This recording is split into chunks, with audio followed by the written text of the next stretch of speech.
A Guerra dos 6 Dias foi um conflito armado entre Israel, com o apoio dos Estados Unidos, e a Frente Árabe, formada por Jordânia, Egito, com o apoio do Kuwait, Iraque, Argélia, Arábia Saudita e Sudão. Desde a independência do Estado de Israel em 1948, árabes e israelenses já haviam entrado em conflito 2 vezes.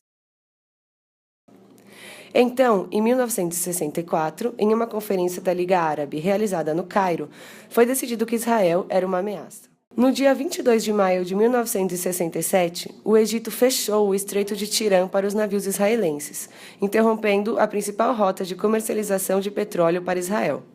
Em 5 de junho de 1967, Israel, alegando que o Egito se preparava para começar uma guerra, atacou 9 aeroportos militares egípcios e investiu contra a faixa de Gaza e o norte do Sinai.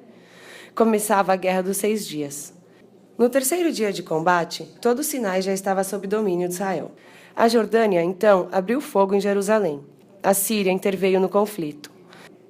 Nos dias que seguiram, o país dominou a Cisjordânia, o setor oriental de Jerusalém e as colinas de Golã, na Síria. No dia 8, o Egito aceitou o cessar-fogo proposto, seguido pela Síria, que aceitou o acordo no dia 10 e acabou com a guerra.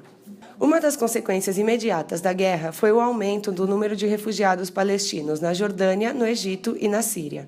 Em 22 de novembro de 1967, a ONU emitiu a Resolução 242, que, entre outros pontos, buscava persuadir Israel a abandonar os territórios ocupados e reconhecer o direito das nações vizinhas à paz e à estabilidade. A tensão entre árabes e israelenses elevou-se perigosamente e movimentos de resistência palestinos foram criados.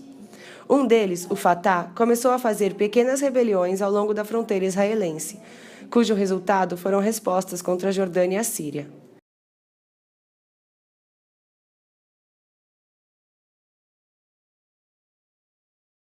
As consequências da Guerra dos 6 Dias repercutem até os dias de hoje.